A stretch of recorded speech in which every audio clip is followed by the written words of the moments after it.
Dear students, आज हम discuss करेंगे कम्युनिकेशन स्किल का क्वेश्चन पेपर है मेरे पास 2023-24 का। बीएससी फर्स्ट सेमेस्टर में पढ़ाया गया है। ये श्रीदेव सुमन यूनिवर्सिटी में लगाया गया है और इसमें 100 हमारे क्वेश्चंस हैं। 3 घंटे का समय है और ये सभी क्वेश्चन मल्टीपल चॉइस वाले क्वेश्चन हैं, यानी ऑब्जेक्टिव टाइप क्वेश्चंस हैं। OMR शीट पर ये हमें इनके आंसर लिखने होते हैं और हिंदी और इंग्लिश दोनों में ये हमारे क्वेश्चंस हैं। तो कुछ क्वेश्चंस मैं आपको पढ़ देती हूँ। जैसे फर्स्ट क्वेश्चन है, संचार एक अविराम डैश है। संचार फिर डैश कौशल का भाग है, फिर dash fill in the blank के क्वेश्चन है। ये व्यक्ति संदेश को प्रसारित करता है। फिर नेक्स्ट भी फिल इन द ब्लैंक है। फिर फिफ्थ है, संदर्भ प्रेषक तथा प्राप्तकर्ता के संबंध को दर्शाता है। Six question, fill in the blank उन सभी कारकों से संबंधित है जो संचार को बाधित करता है। पर्यावरण बाधाएं डैश शोर के समान है। हमारी परिधान संहिता डैश संचार का उदाहरण है। डैश संचार में लहजा, देह भाषा, मुखाकृति, अभिव्यक्ति आदि सम्मिलित हैं। पत्र, ईमेल, टेलीफोन डैश के उदाहरण हैं। फिर नेक्स्ट है, ऐसी भाषा के डैश विभिन्न भागों को समझना व्याकरण को सीखने का आधार है। किसी व्यक्ति, जगह या चीज़ के नाम को डैश कहा जाता है। व्यक्तिवाचक संज्ञा हमेशा डैश अक्षरों से शुरू होता है। संज्ञा जिन्हें महसूस, देखा तथा सुना नहीं जा सकता वह है डैश। फिर ये फिल इन द ब्लैंक की है 15th क्वेश्चन।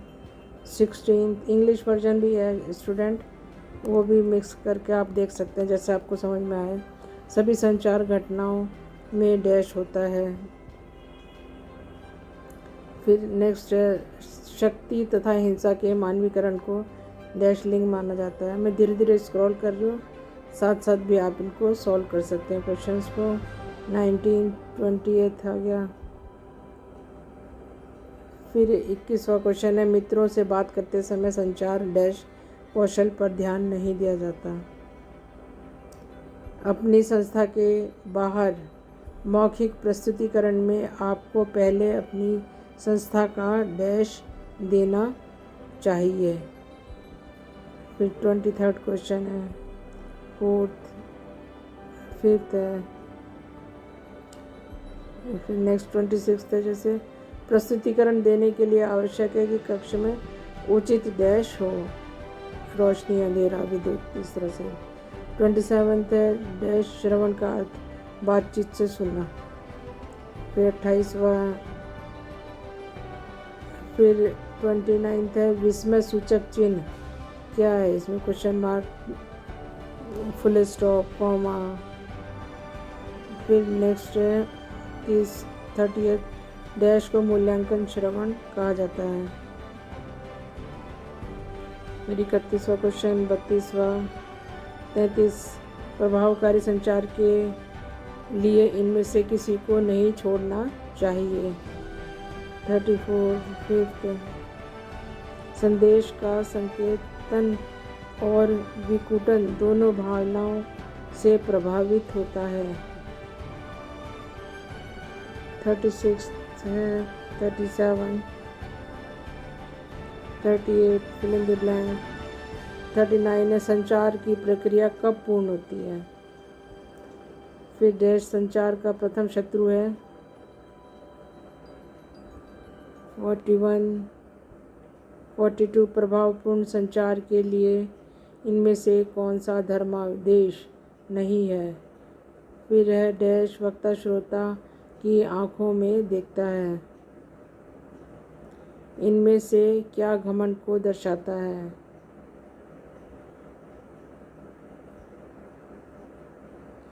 वक्ता का लहजा डैश होना चाहिए। 46 आ गया, अभ्यास के दौरान भाषण को कितना लंबा किया जा सकता है। भाषण को डैश के मस्तिष्क से बनाना चाहिए। जब शब्दों को डैश भाव से बोला जाता है तो वह संचार में बाधा है। 49-50 केटल ने डैश शील गुण प्रतिपादित किए।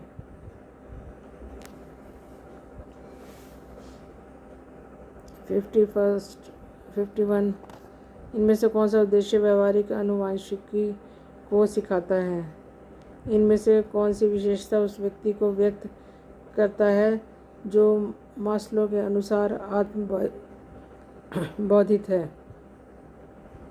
निम्न में से क्या सुरक्षा का रचना तंत्र नहीं है? MMPI मापन करता है, ये बताना है। 55 है।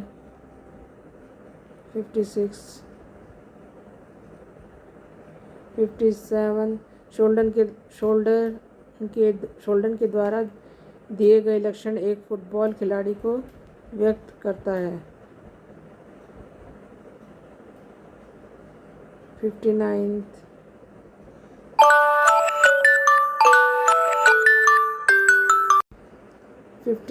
आ गया ये। फिर 60th क्वेश्चन है, निम्न में से क्या मानवतावादी मनोवैज्ञानिकी का विचार है? 61 62 63 64 लंबा और पतला शरीर विशेषता है। 65 66 67 68 उच्च बुद्धिमत्ता से व्यक्तित्व की प्रकृति में विशेषता आती है। 69 70 भावनात्मक अकाल का कारण है। भावनात्मक अकाल डैश होता है। एक समूह में जब एक व्यक्ति का पद बतलाता है, जैसे अनुचर से नेता या विपरीतता में, तो उसे डैश कहते हैं। विद्यार्थी के व्यक्तित्व के विकास में दूरगामी प्रभाव किसका पड़ता है? 75 मित्रता उदाहरण है। 76 कैटेल के अनुसार कौन सा शील गुण के कारण व्यवहार को अनुमानित किया जा सकता है? 77 78 निम्न में से किसे 5 कारक मॉडल से आंका नहीं जा सकता? 79 80 81 वाक्य को पुनः स्थापित करने के भाव को डैश कहते हैं। साक्षरता में कौशल डैश सम्मिलित है। 83 84 85 86 87 88 टैट का निर्माण डैश ने किया। 89 हो गया। 90 है डैश सीधी मुद्रा को दर्शाता है। नेत्र संपर्क को डैश बताता है। 92 3 94 95 है डैश ध्वनि का गैर मौखिक अध्ययन है। फिर 96 97 बैठक का उद्देश्य है। 98 सक्रिय सुनने में सम्मिलित है। संस्था के नैतिक निर्णय निर्माण के ढांचे को कहते हैं। 100 क्वेश्चन है, ध्वनि में ऊंचाई और गिरावट को डैश कहते हैं। इसके बाद इसमें रफ वर्क के लिए पेज है। स्टूडेंट, ये क्वेश्चन पेपर थोड़ा लंबा है, इसलिए मैंने इसका जो PDF का लिंक है वो डिस्क्रिप्शन बॉक्स में दे दिया है, वहाँ से भी आप देख सकते हैं और साथ साथ भी इसको सॉल्व कर सकते हैं। किसी क्वेश्चन को सॉल्व करने में प्रॉब्लम आ रही है तो कमेंट बॉक्स में लिखिएगा, मैं उसका आंसर आपको दूंगी। I am doctor Shashi Tyagi. Thank you for watching this video.